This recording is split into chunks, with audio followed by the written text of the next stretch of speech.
आज हम John Locke की प्राकृतिक अवस्था की अवधारणा के संबंध में अध्ययन करेंगे।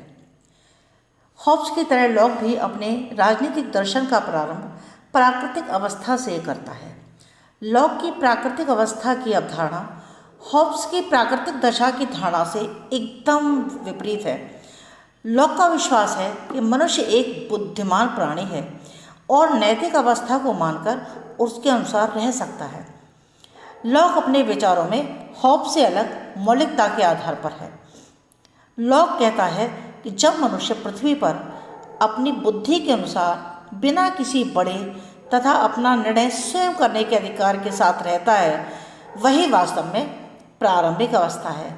यह कोई असंभव तथा जंगली लोगों का वर्णन नहीं है, वरन नैतिकता तथा विवेकपूर्ण ढंग से रहने वाली जाति का वर्णन है। उनका पथ प्रदर्शन करने वाला प्रकृति का कानून है। यह एक ऐसी स्थिति है जहाँ प्रत्येक मनुष्य पूर्ण स्वाधीनता के साथ अपने कार्यों पर नियंत्रण कर सकता है और अपनी इच्छा के अनुसार अपनी वस्तुओं का प्रकृति के कानून के अंतर्गत बिना किसी दूसरे के हस्तक्षेप के तथा दूसरे पर निर्भर रहते हुए विक्रय कर सकता है या दूसरों को दे सकता है। यही समानता की अवस्था है। इस सभी के साथ युद्ध की अवस्था नहीं है। यानी लॉक ये कहता है कि मानव प्रकृति सहनशील, सहयोगी, शांतिपूर्ण होने से प्राकृतिक दशा शांति, सद्भावना, परस्पर सहायता तथा प्रतिरक्षण की अवस्था थी। जहाँ हॉब्स के लिए मनुष्य का जीवन एकाकी, दीन, मलिन तथा अल्प था, वहाँ लॉक के लिए प्रत्येक का जीवन संतुष्ट और सुखी था। प्राकृतिक अवस्था के जो मूलभूत गुण हैं वो शक्ति और धोखा नहीं थे, वरन पूरी तरीके से न्याय तथा भ्रातृत्व की भावना को लिए हुए थे। यह एक सामाजिक तथा नैतिक दशा थी जहाँ मनुष्य स्वतंत्र, समान और निष्कपट था। यह सद्भावना, सहायता और आत्म सुरक्षा की दशा थी जहाँ मनुष्य सुखी और निष्पाप जीवन व्यतीत किया करता था। लॉक के लिए प्रारंभिक अवस्था सौहार्द तथा सह अस्तित्व की है, अर्थात युद्ध की स्थिति न होकर के शांति की अवस्था होना। लॉक की प्रारंभिक अवस्था पूर्व सामाजिक न होकर के पूर्व राजनीतिक अवस्था है। इसमें मनुष्य निरंतर युद्ध नहीं करता, लेकिन इसमें शांति और बुद्धि ज्ञान का साम्राज्य है। प्रकृति का कानून राज्य के कानून के विपरीत नहीं है। प्रकृति के कानून का आधारभूत सिद्धांत मनुष्यों की समानता है।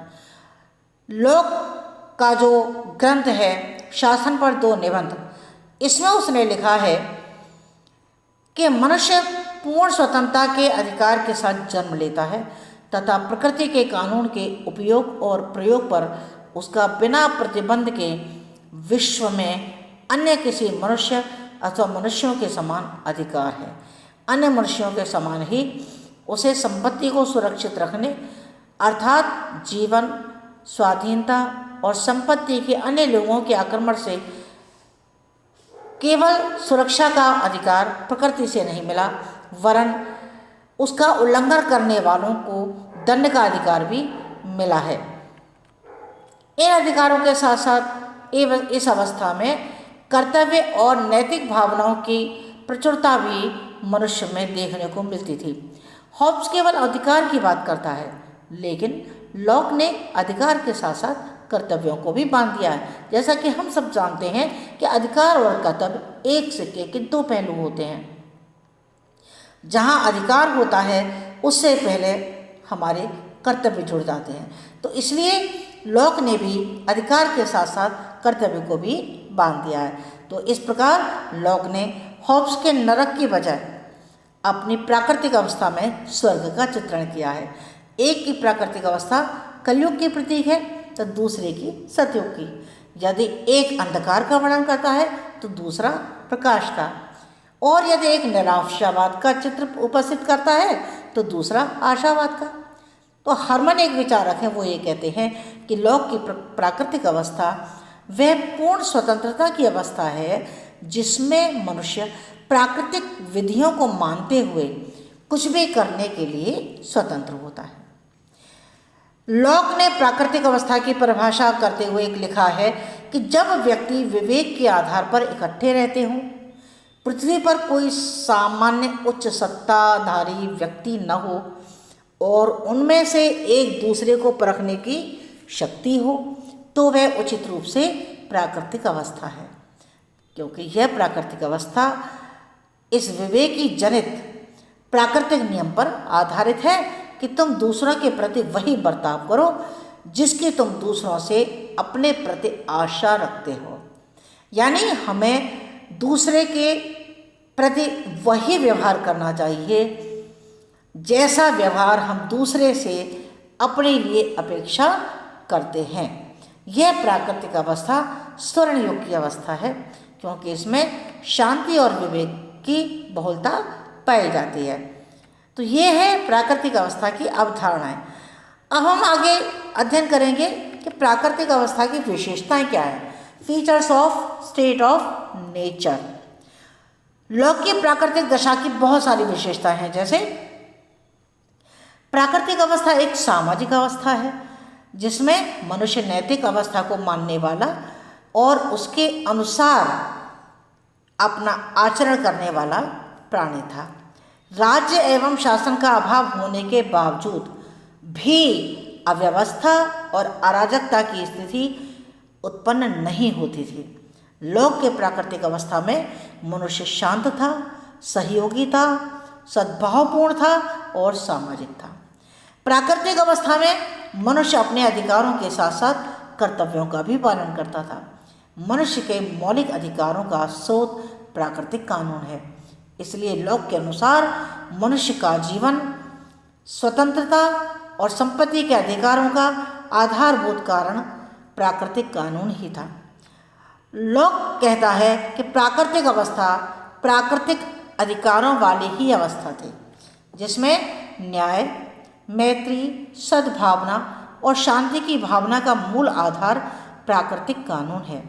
लोक कहता है कि ईश्वर ने इन प्राकृतिक कानूनों को मानव आत्मा में स्थापित किया है, जिसके कारण मनुष्य कानून के अनुसार आचरण करता है। लोक का यह भी कहना है कि मनुष्यों को दूसरों के जीवन, स्वास्थ्य, स्वतंत्रता तथा संपत्ति को क्षति पहुंचाने से रोकने के लिए या दूसरे मानव को दंड देने का भी अधिकार था। जो प्राकृतिक कानूनों की अवज्ञा करते थे, प्रत्येक को कानून भंग करने वाले को उतना ही दंड देने का अधिकार था जितना कि कानून को भंग करने वाले को रोकने के लिए प्राप्त था। प्राकृतिक अवस्था को व्यवस्थित रूप से चलाने के लिए मनुष्य को प्राकृतिक कानून का पालन करने के साथ साथ उसके उल्लंघन करने वालों को भी दंडित करना आवश्यक था।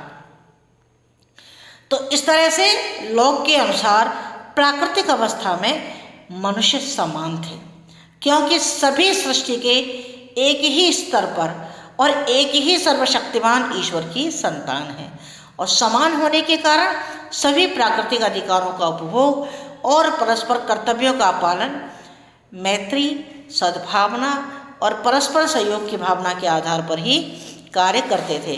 अतः मानव में निष्कपट व्यवहार पाया जाता है। इसके अलावा लोक प्राकृतिक अवस्था में प्राकृतिक कानून तथा नागरिक कानून को एक दूसरे का पूरक मानता है। यानी प्राकृतिक कानून और नागरिक कानून दोनों ही एक दूसरे के एक सिक्के के पहलू हैं। उसका कहना है कि प्राकृतिक कानून तथा नागरिक कानून का पूर्वगामी एंटीसीडेंट है, पूर्वगामी है, यानी यही प्राकृतिक कानून व्यक्तियों के आचरण को नियमित करता है और अनुशासित करता है। तो लोक का ये कहना है कि नैतिकता को कानून की जननी है मानता है। लोक जो है वो नैतिकता को कानून की माता मानता है, जननी मानता है, और उसका कहना है कि कानून उन्हीं नियमों को क्रियान्वित करता है जो पहले से प्रकृति में दिए हुए हैं। हॉब्स के विपरीत लोक का जो जीवन है वो स्वतंत्रता और संपत्ति के अधिकार को प्राकृतिक अधिकार मानता है। लॉक का कहना है कि सभी अधिकार पूर्व राजनीतिक अवस्था में भी विद्यमान थे। तो इस प्रकार लॉक की प्राकृतिक अवस्था का वर्णन हॉब्स की प्राकृतिक अवस्था से भिन्न प्रकार का है। दोनों की प्राकृतिक अवस्थाओं में अंतर पाया जाता है। हॉब्स ने मनुष्य को असामाजिक प्राणी बता करके बहुत बड़ी गलती की, और जबकि लॉक मानव को परोपकारी, सदाचारी, कर्तव्यनिष्ठ प्राणी मान करके चलता है। तो इस तरह से लॉक प्राकृतिक कानून को नागरिक कानून का ही पूरक मानता है। लॉक की प्राकृतिक अवस्था भी हॉब्स की तरह कुछ कमियों से ग्रसित है। हम ये मानते हैं कि जब कोई भी बड़ा राजनीतिज्ञ किसी भी अपने विचार का उत्पादन करता है, अपने विचारों को बनाता है, तो उसके विचारों में कहीं ना कहीं कोई ना कोई कमी रह जाती है। तो इस तरह से लॉक की प्राकृतिक अवस्था में भी हमें कुछ कमियां देखने को मिलती हैं। जैसे लॉक की प्रारंभिक अवस्था में यद्यपि बहुत ही सच्चाई और सौम्यता का रूप हमें देखने को मिलता है, फिर भी पूरी तरह से पूर्ण रूप से लॉक की यह प्राकृतिक अवस्था दोषों से मुक्त नहीं है। प्राकृतिक अवस्था में भी कुछ न कुछ कमियां हमें देखने को मिलती हैं, जैसे लिखित कानूनों का अभाव, lack of written laws. Locke की प्राकृतिक अवस्था में एक स्थापित, निर्धारित और सुनिश्चित कानून की कमी पाई जाती है। कानून का रूप अस्पष्ट है, अनक्लियर है, उसमें क्लैरिटी नहीं है। प्रत्येक व्यक्ति को कानून की व्याख्या अपने ढंग से करने की छूट थी। ऐसा लिखित कानून के अभाव में था, क्योंकि कानून का लिखित रूप में न होने की वजह से ही लोग मनमाने तरीके से किसी भी कानून की व्याख्या करने लगते थे, और मनुष्य अपने स्वार्थ और पक्षपात की भावना से उस कानून का प्रयोग करने लगता था। वह अपने ही हित को सार्वजनिक हित में मानने की गलती करता था, यानी जो उसका व्यक्तिगत हित है उसको वो सार्वजनिक हित समझ करके और उसका कार्य को कर देता था। व्यक्ति को अपने कार्यों के बारे में सत्यता या असत्यता का कोई भी ज्ञान नहीं था। लॉक का कहना है कि एक स्थायी तथा सुनिश्चित कानून की आवश्यकता है जो सही और गलत का निर्धारण कर सके। इससे प्राकृतिक अवस्था में कानून का लिखित रूप न होने का दोष स्पष्ट दिखाई देता है। इसलिए इस अवस्था में प्राकृतिक कानून के अंतर विषय के बारे में बहुत सारी भ्रांतियाँ, बहुत सारी अनिश्चितताएं हमें देखने को मिलती हैं, और कानून की मनचाही व्याख्या ही अराजकता को जन्म देती है। दूसरी कमी थी निष्पक्ष और स्वतंत्र न्यायाधीशों का अभाव, lack of independent and impartial जजेस। प्राकृतिक अवस्था में निष्पक्ष न्यायाधीश नहीं होते थे और वो पक्षपात तरीके से अपना न्याय करते थे। प्राकृतिक कानून के अनुसार प्रत्येक अपराधी को उतना ही दंड दिया जाना चाहिए जितना कि विवेक और अंतरात्मा आदेश थे। तो लॉक कहता था कि एक प्रसिद्ध तथा निष्पक्ष न्यायाधीश की आवश्यकता है जो तत्कालीन कानून के अनुसार अधिकार के साथ सारे झगड़ों को निपटा सके।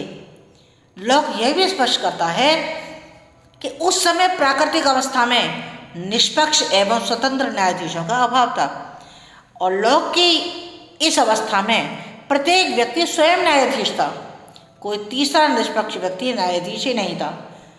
तो इस अवस्था में प्राकृतिक कानून की व्याख्या करने तथा उसका निष्पादन करने वाली कोई भी शक्ति दिखाई नहीं देती थी।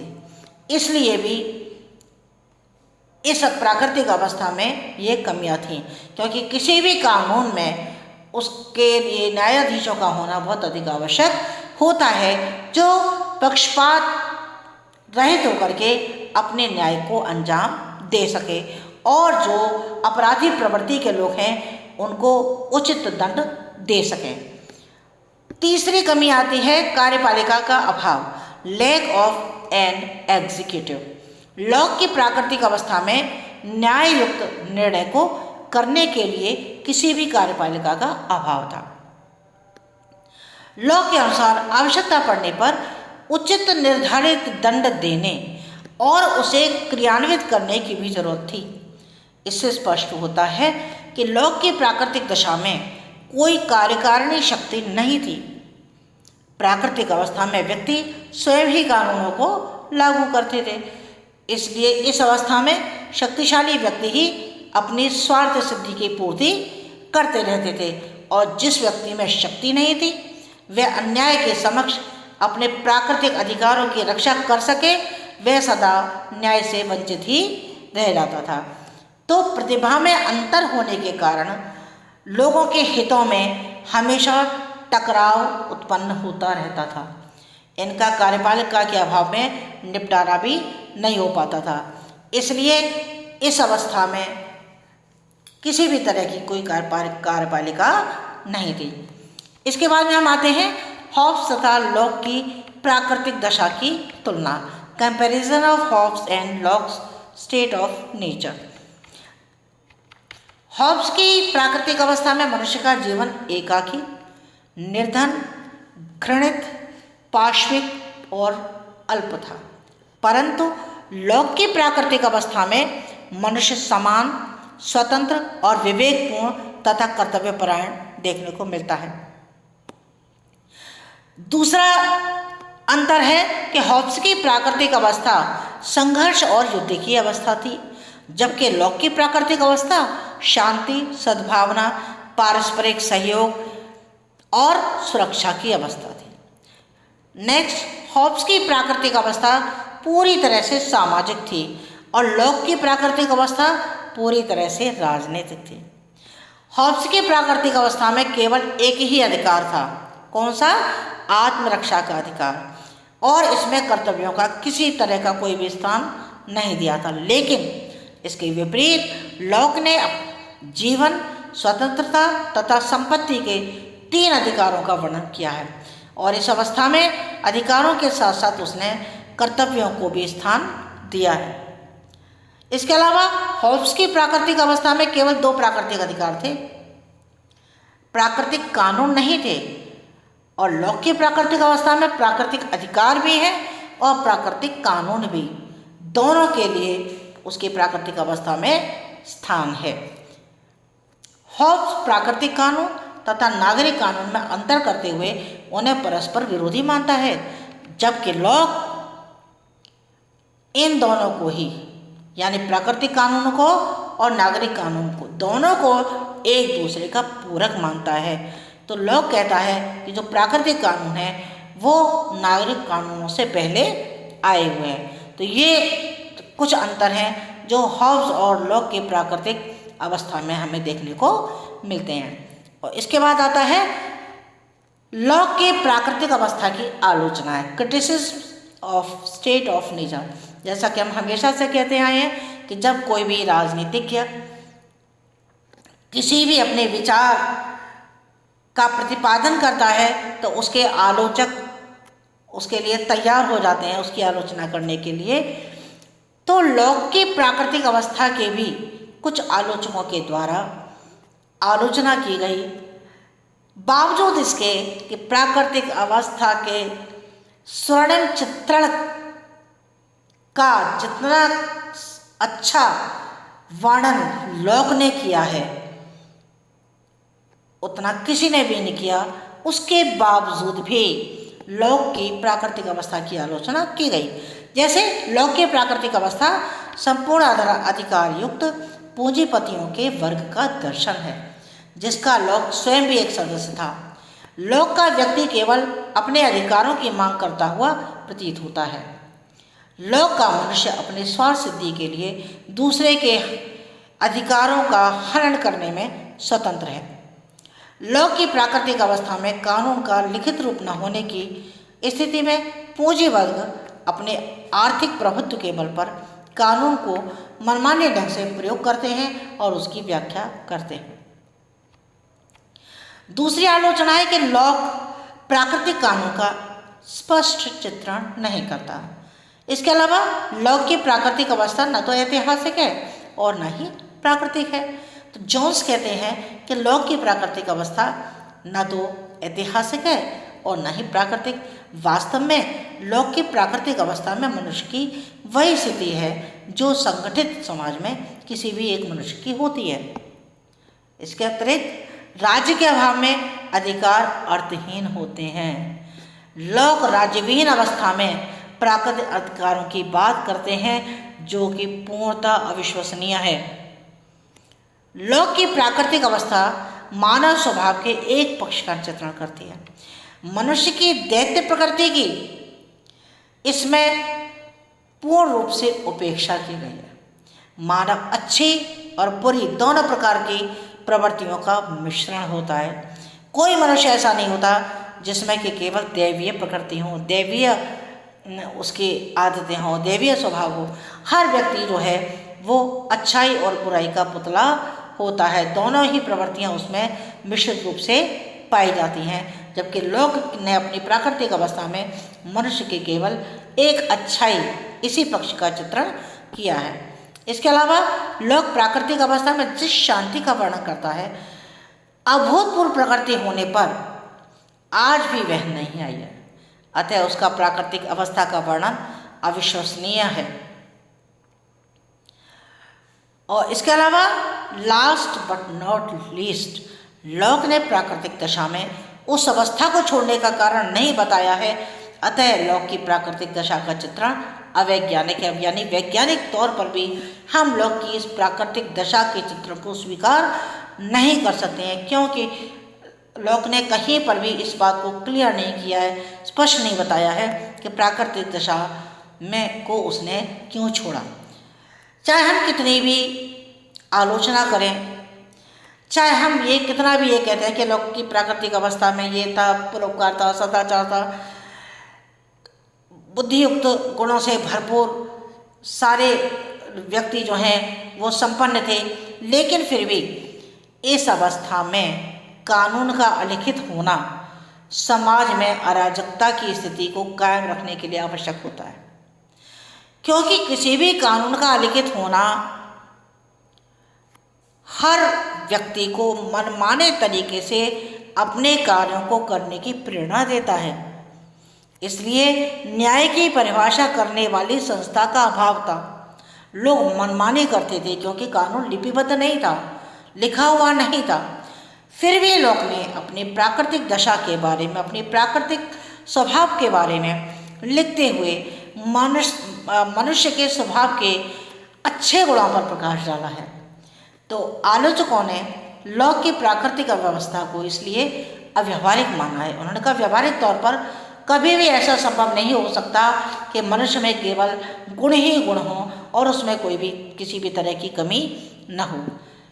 परंतु फिर भी व्यक्तियों के परस्पर सहयोग और विवेकशीलता की प्रधानता से उसके विचार जीवित हो उठते हैं।